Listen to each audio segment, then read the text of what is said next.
إن الحمد لله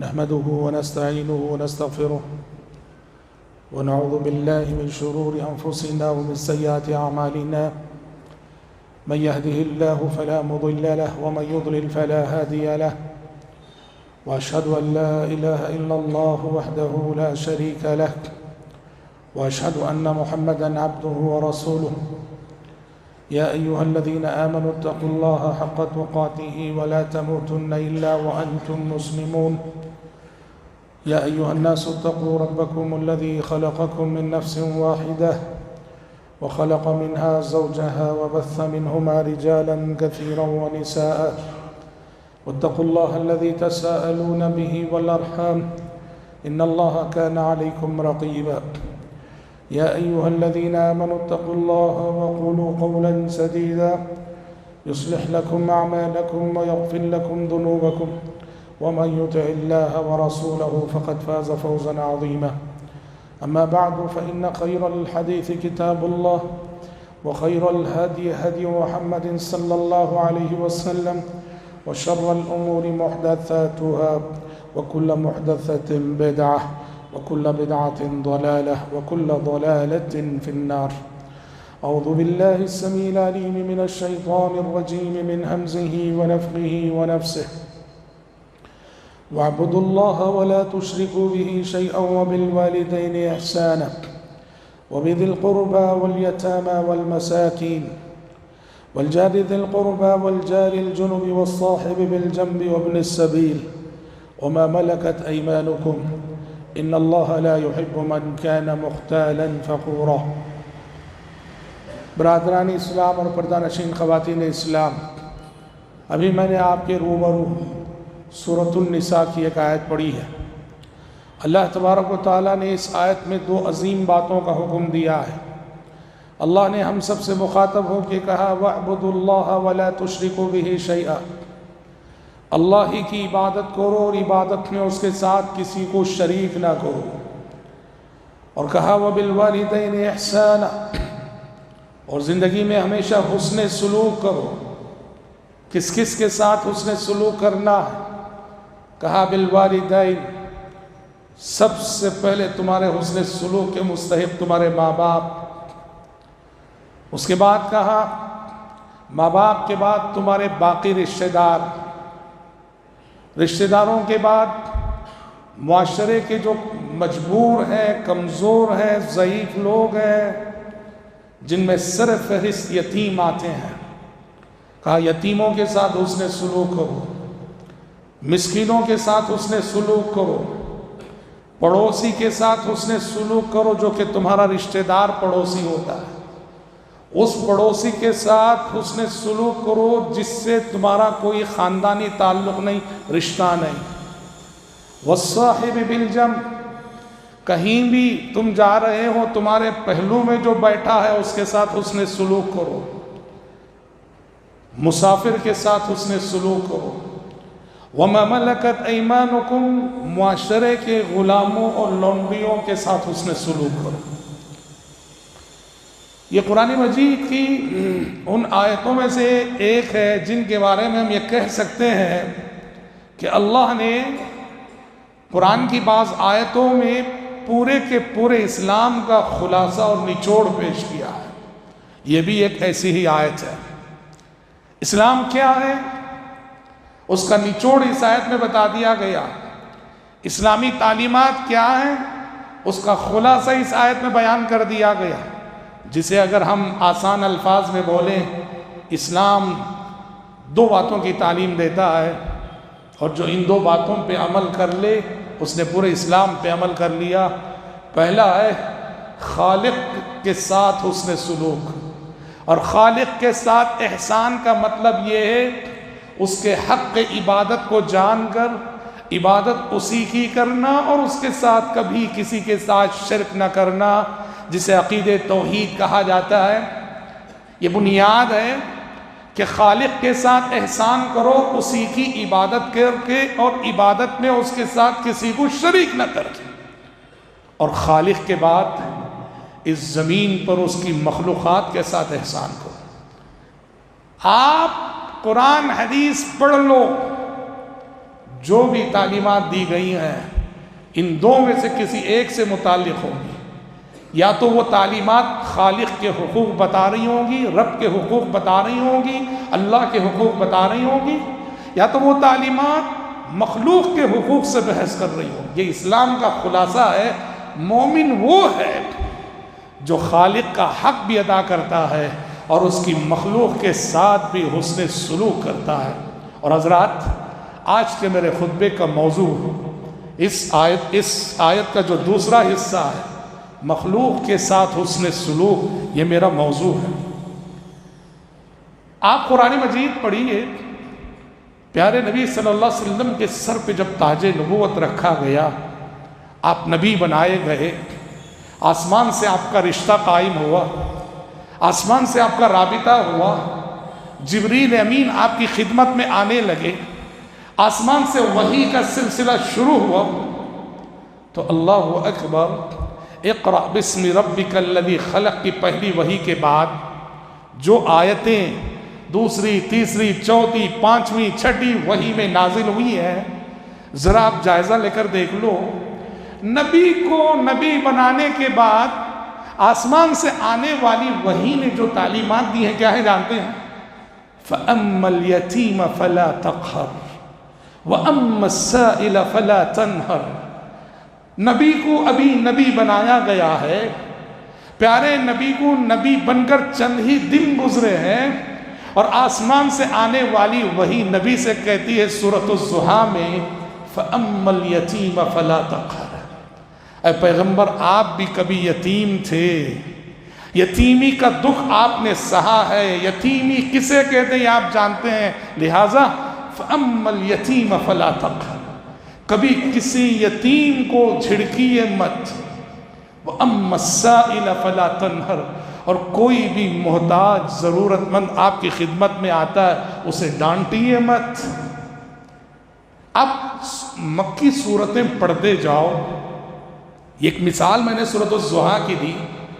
مکی صورتیں جب نبی بنتے ہی آسمان سے جو صورتیں نازل ہوئی، اس میں یہ مضمون اتنے بار ملے گا کہ میری مخلوق کے ساتھ حسن سلوک کرو، میرے بندوں میں جو بھوکے ہیں انہیں کھلاؤ، جو پیاسے ہیں انہیں پلاؤ، جو مجبور ہیں ان کی مدد کرو. اتنی آیتوں میں ملتا ہے. سورۃ البلد پڑھیے آپ. اللہ نے کہا فَلَقْتَحَمَ الْعَقَبَةَ وَمَا أَدْرَاكَ مَا الْعَقَبَةُ فَكُّ رَقَبَةٍ أَوْ إِطْعَامٌ فِي يَوْمٍ ذِي مَسْغَبَةٍ يَتِيمًا ذَا مَقْرَبَةٍ أَوْ مِسْكِينًا ذَا مَتْرَبَةٍ ثُمَّ كَانَ مِنَ الَّذِينَ آمَنُوا. کہا کہ یہ گھاٹی میں داخل نہ ہوا. وَمَا أَدْرَاكَ مَا الْعَقَبَةُ. اور اے پیغمبر، کیا معلوم کہ گھاٹی میں داخل ہونے کا مطلب کیا ہے؟ کہ فَكُّ رَقَبَةٍ، غلام آزاد کرنا ہے. او اطعام فی یوم ذی مسغبہ، یا فقر و فاقے اور بھوک کے دن بھوکوں کو کھلانا ہے. یتیما ذا مقربہ، اس یتیم کو کھلانا ہے جس سے تمہاری رشتہ داری ہے. او مسکینا ذا متربہ، اس غریب، اس محتاج کو کھلانا ہے جس کو فقر و فاقے نے زمین پہ لٹا دیا ہے. ثم کان من الذین آمنوا، پھر وہ ایمان والوں میں سے شمار ہوگا وہ شخص جو یہ سب کام کرتا ہے. ایک بات جو غور کرنے کی بھائیو، یہ سب تعلیمات کب دی جا رہی جانتے ہیں؟ یتیم کے ساتھ حسن سلوک کرو، بھوکوں کو کھلاؤ، غلام آزاد کرو. یہ تعلیمات اس وقت دی جا رہی ہیں جب ابھی 5 وقت کی نماز کا حکم نہیں آیا تھا، جب ابھی روزوں کا حکم نہیں آیا تھا، جب ابھی زکوٰۃ کا حکم نہیں آیا تھا، جب ابھی حج کا حکم نہیں آیا تھا. اسلام کے 5 ارکان میں سے ابھی 4 ارکان کا حکم آسمان سے نہیں آیا تھا، اور غریب کو کھلانے کا حکم، یتیم کے ساتھ حسن سلوک کا حکم، اس کے بندوں کے ساتھ احسان کرنے کا حکم روز اول سے آسمان سے نازل ہونے والی وحی بتا رہی ہے. اس سے سمجھا جا سکتا ہے کہ دین اسلام میں مخلوق کے ساتھ حسن سلوک اور احسان کرنے کی کیا اہمیت ہے. اور قصہ مختصر یہ یاد رکھ لو، اللہ کی رضا مندی کی منزل تک ہم مخلوق کی رضامندی کے راستے ہی سے پہنچ سکتے ہیں۔ اللہ کی رضامندی کی منزل تک مخلوق کی رضامندی کے راستے ہی سے پہنچ سکتے ہیں۔ جب تک ہم اپنے حسن سلوک سے اس کی مخلوق کو خوش نہیں کریں گے، اس کی رضامندی ہمیں حاصل نہ ہوگی۔ کیسے؟ آپ صلی اللہ علیہ وسلم نے حدیث میں کیا فرمایا؟ رضا الرب فی رضا الوالدین وسخط الرب فی سخط الوالدین۔ اللہ کی رضامندی ماں باپ کی رضامندی میں ہے، ماں باپ راضی ہیں، اللہ راضی ہے۔ اور اللہ کی ناراضگی ماں باپ کی ناراضگی میں ہے، ماں باپ ناراض ہیں، مسجد کی عبادتیں تمہارے رب کو تم سے خوش نہیں کر سکتی ہیں۔ بیوی کے سلسلے میں بھی یہی کہا گیا کہ کوئی بھی زوجہ، کوئی بھی بیوی، کوئی بھی عورت اللہ کی رضامندی کی منزل کو اس وقت تک پہنچ نہیں سکتی، پا نہیں سکتی، جب تک کہ گھر میں اپنے شوہر کی اطاعت و فرما برداری کر کے اس کو خوش نہ کر لے۔ یہ بات یاد رکھنا، اسلام کی یہ بہت بنیادی اور اساسی تعلیم ہے کہ ہمارا دین صرف خالق کے حقوق کا نام نہیں، دین خالق کے حقوق کے ساتھ ساتھ مخلوق کے حقوق کا بھی نام ہے۔ آدھا دین اگر خالق کے حقوق ہے تو باقی آدھا دین مخلوق کے حقوق ہے۔ خالق کی حق تلفی کرنے والا جیسے جہنم رسید ہوگا، مخلوق کی حق تلفی کرنے والا بھی جہنم رسید ہو کر رہے گا۔ اسی لیے بھائیو، میرے اور آپ کے انجام میں، میری اور آپ کی آخرت کو بنانے میں، مجھے اور آپ کو جنت و جہنم کا حقدار بنانے میں، لوگ ہمارے سلسلے میں جو رائے قائم کرتے ہیں، ہم صبح و شام لوگوں کے ساتھ جو سلوک کرتے ہیں، ہم ان کے ساتھ جو معاملات کرتے ہیں، ہم ان کے ساتھ جو لین دین کرتے ہیں، ہم ان کے ساتھ جو گفتگو کرتے ہیں، اس میں سب ہم سامنے والے کے دل کو کتنا متاثر کرتے ہیں اور کتنا اچھا سلوک کرتے ہیں، میری اور آپ کی آخرت کا انجام اس پر ڈیپنڈ ہوتا ہے۔ میں کیوں کہہ رہا ہوں؟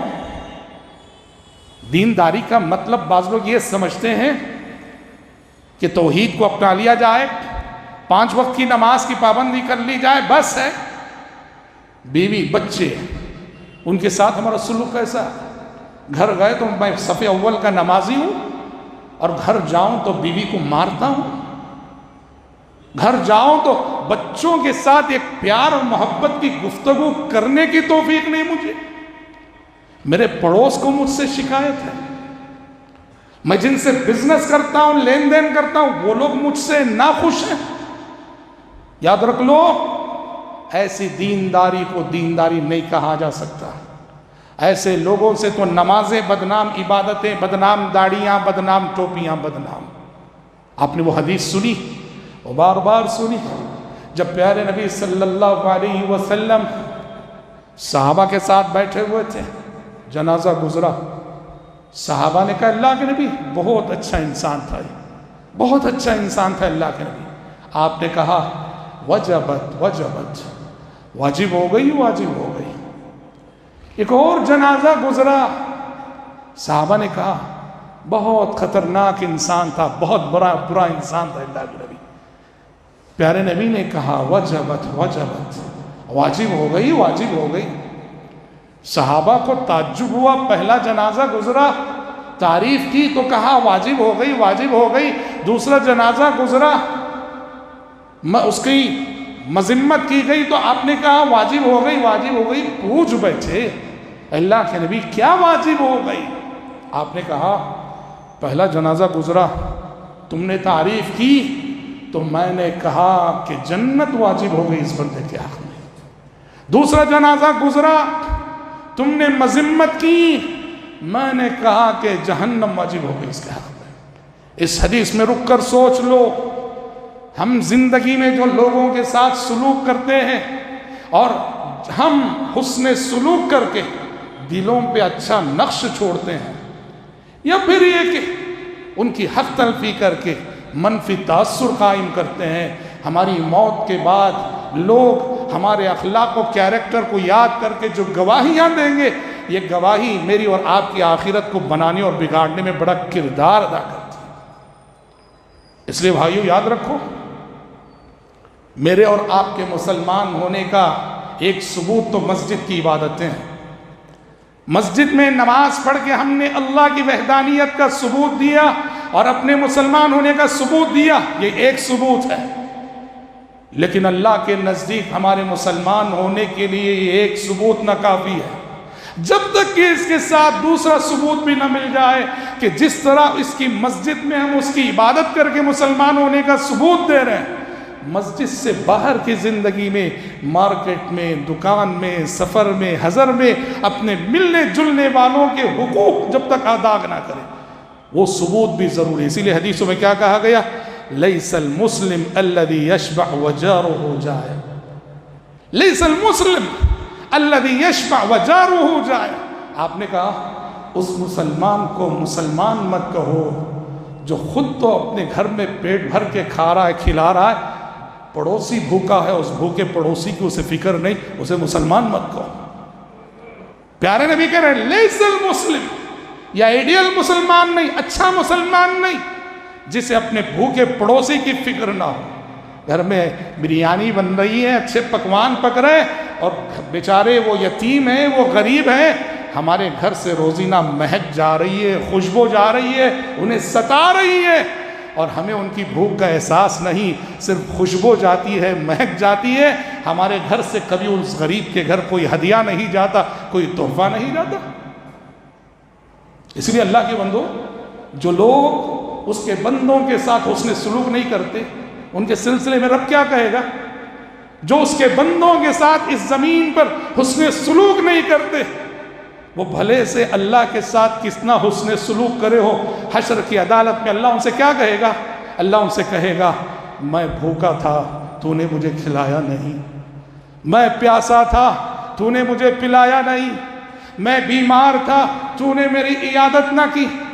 بندہ اللہ سے کہے گا اے اللہ آپ رب العالمین، آپ کو بھوک لگے گی، یہ کیسے؟ آپ رب العالمین، آپ کو پیاس لگے گی، یہ کیسے؟ آپ رب العالمین اور آپ بیمار ہو، یہ کیسے ممکن ہے؟ اللہ کہے گا دیکھ فلاں دن میرا فلاں بندہ بھوکا تھا اور تجھے معلوم تھا کہ وہ بھوکا ہے، تو نے اسے کھلایا نہیں، کھلایا ہوتا تو مجھے اس کے پاس پایا ہوتا۔ اور فلاں دن میرا فلاں بندہ پیاسا تھا، تجھے معلوم تھا کہ وہ پیاسا ہے، تو نے مجھے اسے پلایا نہیں، پلایا ہوتا تو مجھے اس کے پاس پایا ہوتا۔ فلاں دن میرا فلاں بندہ بیمار تھا، تجھے معلوم تھا کہ وہ بیمار ہے، تو نے اس کی عیادت نہ کی، عیادت کیا ہوتا مجھے اس کے پاس پایا ہوتا۔ غور کیجئے اس حدیث پر، رب العزت اس کے بندوں کے ساتھ ہونے والے سلوک کو اس کے ساتھ ہونے والے سلوک سے تعبیر کر رہا ہے۔ اس لیے بھائیوں، یہ بہت بڑی غلط فہمی ہے جس کی اصلاح بہت ضروری ہے کہ دین صرف حقوق اللہ کا نام ہے۔ یہ بہت سارے لوگوں کی غلط فہمی ہے، دین میں سر فہرست حقوق اللہ ہے، لیکن حقوق اللہ جتنے اہم ہیں، حقوق العباد بھی اتنے ہی اہم ہیں۔ اس لیے شریعت کیا کہتی ہے؟ شریعت کہتی ہے مجھے، آپ کو اور ہر مسلمان کو شریعت کی تعلیم ہے کہ زندگی میں ہیلپنگ نیچر رکھو، دوسروں کے کام آنا، دوسروں کا ہاتھ بٹانا، دوسروں کا ساتھ دینا، دوسروں کی مدد کرنا، دوسروں کی رہنمائی کرنا، دوسروں کو اچھے مشورے دینا، اپنی ذات کو دوسروں کے حق میں نفع بخش بناؤ، یہ دین کی بنیادی تعلیم ہے۔ خود غرض نہ بنو، میرا ٹھیک ہو گیا تو بس ہے، دنیا جائے بھاڑ میں میرا گھر، میرے بیوی بچے خوش رہیں تو بس ہے، دنیا جائے بھاڑ میں، خاندان جائے بھاڑ میں، اور پڑوس جائے بھاڑ میں۔ نہیں، تم اچھے مسلمان نہیں ہو۔ شریعت کہتی ہے مثالی مسلمان وہ جو دوسروں کی مدد کرنے کا جذبہ رکھ کے جیتا ہے اور ہیلپنگ نیچر رکھتا ہے، اور جب بھی ضرورت پیش آئے آگے بڑھ کر مدد کرتا ہے، وہ چاہے کسی بھی طرح کی مدد کیوں نہ ہو۔ اللہ کے جلیل القدر پیغمبروں کی زندگیاں پڑھو، وہ مخلوق کی کتنی مدد کرتے تھے، کتنا کام آتے تھے۔ پیغمبر سمجھ رہے ہیں؟ آج کیا ہے، کوئی بڑا عالم ہو گیا، علامہ ہو گیا، بڑا قوم کا لیڈر ہو گیا، اس کا پریسٹیج اتنا بڑھ جاتا ہے، چھوٹے لوگ اسے دکھتے ہی نہیں، غریب لوگ اس کو دکھتے ہی نہیں. پیارے نبی کی صورتحال کیا تھی, انبیاء کیسے تھے. آپ سورہ قصص پڑھو, سورہ قصص میں اکثر حصہ حضرت موسیٰ علیہ السلام کے واقعات ہیں. پوری سورت تقریباً حضرت موسیٰ علیہ السلام کی زندگی کے حالات پر مشتمل ہے. اس میں ایک واقعہ کیا ہے, ایک موقف, موسیٰ علیہ السلام مصر سے نکل کر مدین پہنچتے ہیں. مدین نیا شہر, اجنبی شہر میں موسیٰ علیہ السلام اجنبی مسافر. نہ مدین میں موسیٰ علیہ السلام کسی کو جانتے ہیں, نہ مدین والوں میں سے کوئی موسیٰ علیہ السلام کو جانتا ہے. اجنبی شہر میں اجنبی مسافر کے حیثیت سے گئے موسیٰ علیہ السلام. قرآن کہتا ہے وَلَمَّا وَرَدَ مَاءَ مَدْيَنَ وَجَدَ عَلَيْهِ أُمَّةً مِّنَ النَّاسِ يَسْقُونَ. کہا کہ مدین موسیٰ علیہ السلام اس وقت پہنچے جب مدین کے پنگھٹ پر لوگ اپنے جانوروں کو پانی پلا رہے تھے. اس وقت موسیٰ علیہ السلام مدین میں داخل ہوئے. آج کی طرح نلوں کا سسٹم تو نہیں تھا, ہر گھر میں نل کے ذریعے پانی پہنچ جائے. پرانے زمانے کا کلچر یہ تھا, پورے گاؤں کا ایک پنگھٹ ہوتا تھا, ایک تالاب ہوتا تھا, ایک کنواں ہوتا تھا, سارے انسان سارے جانور وہیں سے سیراب ہوتے تھے. تو موسیٰ علیہ السلام مدین پہنچے, اس وقت پہنچے لوگ اپنے اپنے جانوروں کو پنگھٹ پہ پانی پلا رہے تھے. تو قرآن کہتا ہے وَوَجَدَ مِن دُونِهِمُ امْرَأَتَيْنِ تَذُودَانِ. وہاں دیکھا دو بچیاں کھڑی ہیں, بکریاں ہیں ہاتھ میں, نوجوان بچیاں ہیں. بعد میں آنے والے سب اپنے جانوروں کو پلا کے جا رہے ہیں, اور یہ بچیاں ہیں کہ کنارے کھڑی ہیں. لگ رہا ہے بڑی شرمیلی ہیں, بڑی باحیا ہیں, مردوں سے مزاحمت نہیں کر سکتی ہیں, ان کی حیا روک رہی ہے. بکریاں پانی کی طرف جانے کی کوشش کر رہی ہیں, یہ بچیاں روک رہی ہیں. موسیٰ علیہ السلام نے دیکھا یہ دو مجبور بچیاں پہلے آئی ہیں, پہلے پلانا ان کا حق ہے, مگر لگ رہا ہے بڑی شرمیلی بڑی باحیا ہیں بچیاں, مردوں سے دھکم دھکا نہیں کر سکتی ہیں, مزاحمت نہیں کر سکتی ہیں, اکیلی کھڑی ہیں. سیدھے پہنچے, کہا قال ما خطبکما, کیا ماجرا ہے, کیوں نہیں پلا رہی ہو اپنی بکریوں. کہنے لگی قالت لا نسقی حتی یصدر الرعاء. کہا کہ یہ آج کی بات نہیں, روزینہ کا معمول ہے, ہم آتی تو پہلے ہیں مگر ہماری باری سب سے آخری میں آتی ہے پلانے کی, کیونکہ ہم مردوں سے مزاحمت نہیں کر سکتی ہیں. اچھا, بچیاں بڑی سمجھدار تھیں, وہ سوچی کہ اس اجنبی کے ذہن میں ہمارے باپ کے سلسلے میں کیا بات نہیں آئے گی. کیسا باپ ہے, نوجوان بچیوں کو بکریاں دے کے بھیج رہا. اس نے فوراً کہا وَأَبُونَا شَيْخٌ كَبِيرٌ. کہا کہ ہمیں اس لیے آنا پڑتا ہے بکریوں کو لے کر, ہمارے ابا جان بہت بوڑھے ہیں, کمزور ہو چکے ہیں. اللہ اکبر. قرآن کہتا ہے فَسَقَى لَهُمَا. آگے بڑھے موسیٰ علیہ السلام کا, لاؤ بکریوں کو اپنی, بکریاں لی ان کی, کیوں میں کھڑے, پانی پلایا, کہا جاؤ اپنے گھر. اللہ اللہ, اجنبی شہر میں اجنبی مسافر ہیں. خود موسیٰ علیہ السلام کے سامنے کتنے چیلنجز ہیں. اب کون کھلائے گا, کون پلائے گا, کون ٹہرائے گا. آج کی طرح سے ہوٹلوں کا سسٹم تو نہیں تھا کہ میرے جیب میں پیسے ہیں ہوٹل میں جا کے میں کھا لوں گا, نہیں, ہوٹلوں کا کلچر نہیں تھا. آج کی طرح سے کوئی لاڈجنگ نہ تھی کہ پیسے ہیں لاڈج لے لوں گا رک جاؤں گا. خود موسیٰ علیہ السلام کے سامنے مسائل ہیں. اس اجنبی گاؤں میں ان کی ضرورتوں کی تکمیل ہونی ہے, اور ایسے میں وہ مجبور انسانوں کی, دو مجبور عورتوں کی, دو مجبور خواتین کی مدد کر رہے ہیں. کیوں؟ وہ نبی تھے, وہ پیغمبر تھے, وہ اللہ کے قانون کو جانتے تھے کہ اللہ کی مدد کہاں سے آتی ہے. جو اس کے بندوں کی مدد کرے تو اللہ کی مدد اس کی زندگی میں آتی ہے. واللہ فی عون العبد ما کان العبد فی عون اخیہ. کہ بندہ جب تک بندے کی مدد کرتا ہے اللہ کی مدد اس بندے کے شامل حال ہوتی ہے. ایک نبی تھے, وہ اللہ کے اس قانون کو جانتے تھے, اسی لیے اپنی مجبوری کا حل دوسروں کی مجبوری میں کام آ کر انہوں نے ڈھونڈا اور تلاش کیا. ہوا بھی وہی، جہاں مدد کی، جہاں مدد کی وہیں سے مدد آئی۔ آج بچیاں وقت سے پہلے گھر پہنچ گئیں، باپ نے پوچھا کہ کیا بات ہے، آج وقت سے پہلے آ گئیں۔ بچیوں نے کہا کہ ایک اجنبی مسافر تھا جس نے بڑھ کر آج ہماری مدد کی۔ باپ نے کہا اجنبی مسافر اور اس نے آپ کی ہماری مدد کی، تو پھر ہمارا حق بنتا ہے کہ اس کی مہمان نوازی کرے، جاؤ بلا لاؤ۔ بچیاں آئیں اور آ کر موسیٰ علیہ السلام کو بلا کر لے گئی۔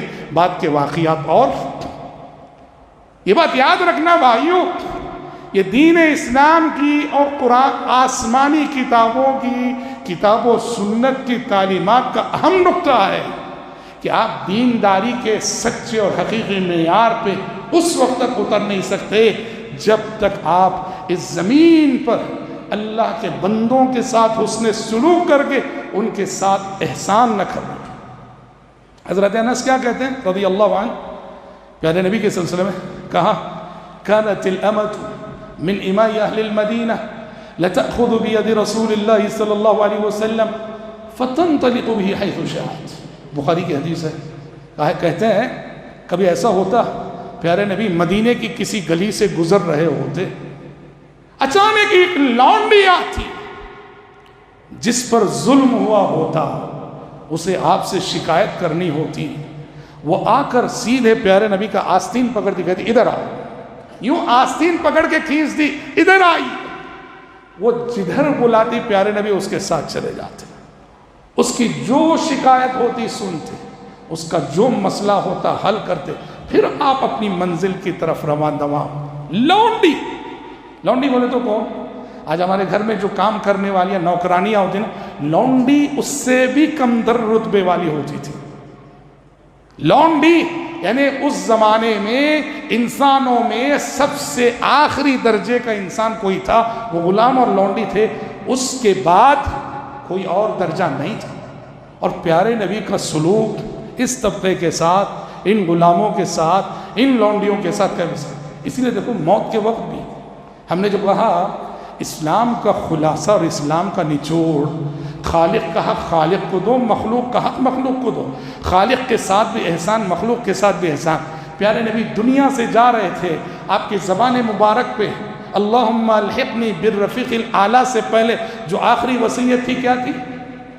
الصلاة الصلاة وما ملکت ایمانکم وما ملکت ایمانکم، یہی دونوں پہ آخری وصیت، آخری سانسیں نبی کی چل رہی ہیں، آخری بات آپ کر رہے ہیں، انہی دو پہلوؤں میں آپ نے کہا لوگوں نماز نماز نماز کو قائم رکھو، اور وَمَا مَلَكَتْ أَيْمَانُكُمْ وَمَا مَلَكَتْ أَيْمَانُكُمْ، اپنے غلاموں اور لونڈیوں کے ساتھ حسن سلوک کرو۔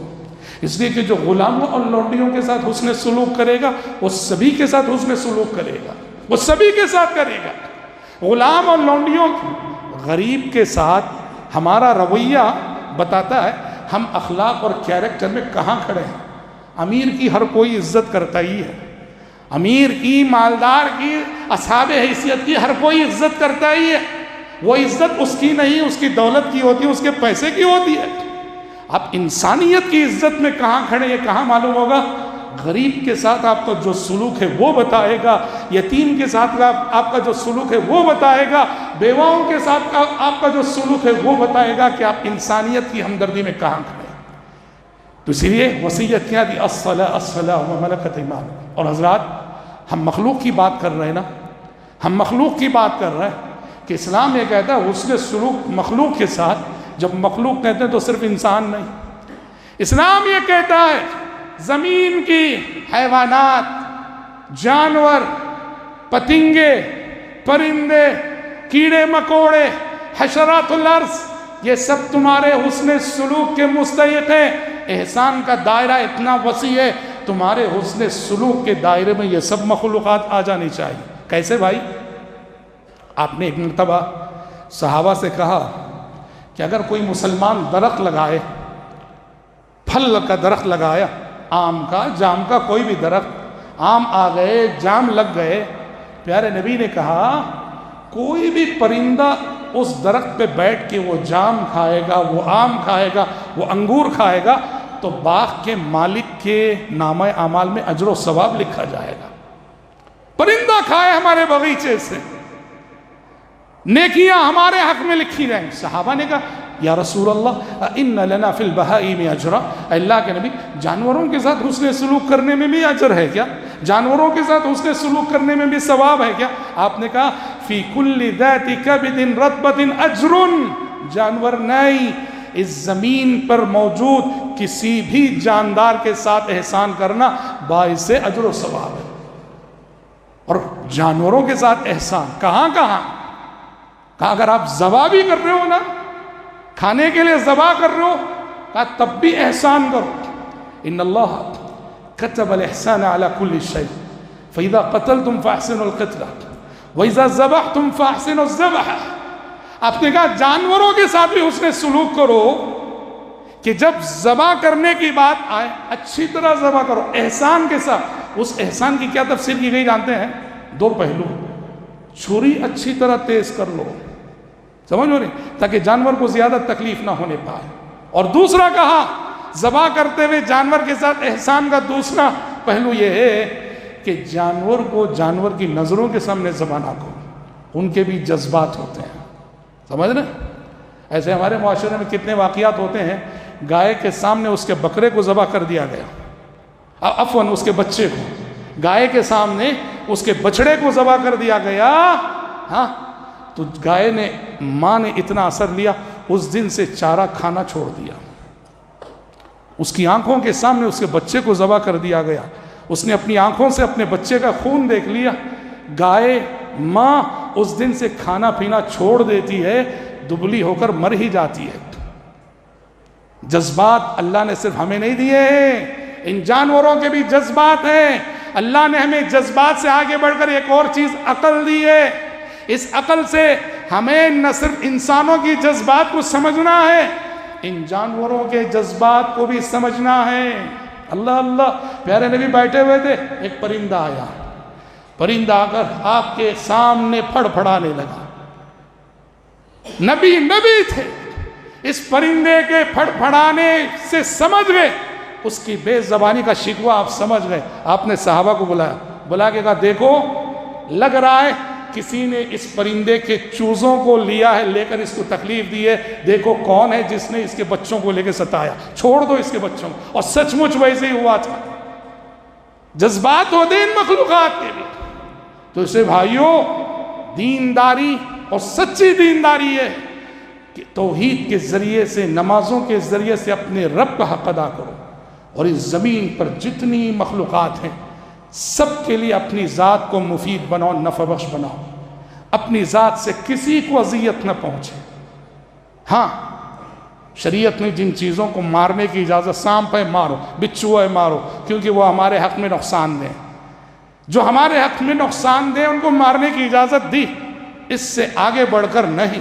بخاری کی حدیث ہے، ایک پیغمبر گزر رہے تھے، ایک چونٹی نے پیغمبر کو کاٹ لیا، پیغمبر کو غصہ آیا، پیغمبر نے حکم دیا پوری بستی جلا دو۔ تو چونٹیوں کا پورا گاؤں، اب چونٹیاں گاؤں کتنا ہوتا ہے، یہ چھوٹا تھا، نبی کے کہنے پر ایک چونٹی نے ان کو کاٹا تھا اور نبی نے چونٹیوں کی پوری بستی کو جلا ڈالا۔ آسمان سے وحی آ گئی، کہا اہلکت امتا من الامم تسبح اللہ، ایک چونٹی نے کاٹا تو تم نے پوری ایک امت کو جو اللہ کی تسبیح کر رہی تھی تم نے ہلاک کر ڈالا۔ فَحَلَّ نَمْلَةً وَاحِدًا، ہم بدلہ لینا ہی تھا، ایک چونٹی سے لیے ہوتے جس نے کہ تمہیں کاٹا، اس کو مارے ہوتے ٹھیک تھا، لیکن یہ جو پوری چونٹیوں کی بستی کو تم نے جلایا، یہ انصاف نہیں۔ نبی کے پاس وہی آ گئی۔ اس حدیث سے سمجھ جاؤ کہ شریعت نے، اسلام نے اور آسمانی تعلیمات میں ہمیں اور آپ کو مخلوق کے ساتھ احسان کے سلسلے میں کتنا حساس مزاج عطا کیا۔ لہٰذا اپنی غلط فہمی کو درست کرنے کی ضرورت ہے کہ دین صرف حقوق اللہ کا نام ہے، نہیں، دین جتنا حقوق اللہ کا نام ہے، دین اسی قدر حقوق العباد کا بھی نام ہے۔ رب العزت سے ہم دعا کرتے ہیں کہ پروردگار عالم مجھ کہنے والے کو اور آپ سبھی سننے والوں کو زندگی کی ہر سانس اللہ کا حق عبادت، حق توحید ادا کرنے کی توفیق عطا فرمائے، اور زندگی کی ہر سانس اس کی زمین پر بسنے والی ساری مخلوقات کے ساتھ بھی احسان کرنے کی توفیق ہم سب کو نصیب فرمائے. ہماری ذات سے کبھی کسی کو تکلیف نہ پہنچے، نہ جانتے بوجھتے نہ انجانے میں. اللہ ہم سب کو یہ کردار نصیب فرمائے. اللہم آمین. اعلان پر میں اپنی گفتگو ختم کرتا ہوں. ماشاءاللہ آپ کی اور ہماری یہ مسجد توحید بہت خوشی ہوئی آج عرصہ بعد، سالوں بعد مسجد کی اس کشادگی کو دیکھ کر اور اس بڑے پیمانے پر ہونے والے کام کو دیکھ کر، مسجد کی اس ترقی کے پیچھے اللہ رب العالمین کے فضل کے بعد آپ مصلیان کرام کا قیمتی تعاون شامل ہے. اور اس وقت مسجد آپ جیسے کہ دیکھ رہے ہیں اور جان رہے ہیں بالکل آخری مراحل میں ہے، اور آخری مراحل ہی میں خرچ اخراجات کی بڑی ضرورت ہوتی ہے. ابھی گرینیٹ وغیرہ سب لگانے ہیں. ذمہ داران مسجد ہم آپ سب سے درخواست کر رہے ہیں کہ آج کے اس خطبے میں آپ کی اپنی اس مسجد کے لیے آپ زیادہ سے زیادہ تعاون کرتے ہوئے جائیں، دل کھول کر تعاون کرتے ہوئے جائیں، روپیے کی شکل میں، پیسے کی شکل میں، خواتین زیورات کی شکل میں، یا پھر جو چیزیں ضرورت ہیں وہ چیزیں دلا کر صحیح دل کھول کر تعاون کریں، تاکہ یہ مسجد اللہ کا یہ گھر آباد رہے، عبادتوں سے، ریاضتوں سے، اور آنے والی نسلوں کے لیے ہدایت کا ایک مرکز بن جائے. اللہم آمین. ہم دعا کرتے ہیں کہ اللہ تعالیٰ آپ سب کے صدقات و خیرات کو قبول فرمائے. اللہم آمین. بارک اللہ لنا ولکم فی القرآن العظیم ونفعنا وإياكم بما فيه من الآيات والذكر الحكيم إنه تعالى جواد كريم ملك بر رؤوف رحيم رب حليم.